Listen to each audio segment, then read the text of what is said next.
Hello my friends, this is how you win 9 consecutive games in Bingo Raider. What you want to do is you want to pick the lowest $1 game that pays out $2.50 if you win. It only has 5 people who play it. As the number of players decreases, the likelihood, all skill aside, that you will win exponentially increases. So pick small games. Really good power players are playing the more expensive, higher stakes games. You don't want to play those. Second thing, be fast. Match the color of the ball that comes down with the color of the row along the top there, and only look for the number in that row, not the entire board. This will get you more points and more power-ups. When the bomb comes up that speeds up the rate at which the numbers come down, you wait until that has 1 star and then pop it every time. Every other one, you'll want to wait till it has 2 or 3 stars. Try to plan it so at the end you have a 2.5 power up, and you have either the B that allows you to select 3 balls all charged up, or the star which allows you to select 3 balls.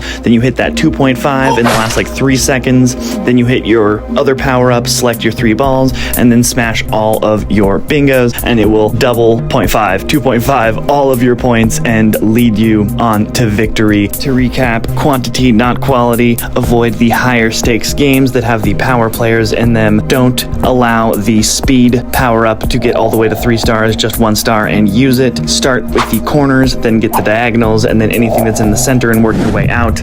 And most importantly, like this video and subscribe to my channel. Make sure you comment below. Watch the next video on this channel for more how to win bingo magic. May luck be with you, and as always, please have the best day ever. And if you like playing games where you can win real money, watch the next video on my channel right here.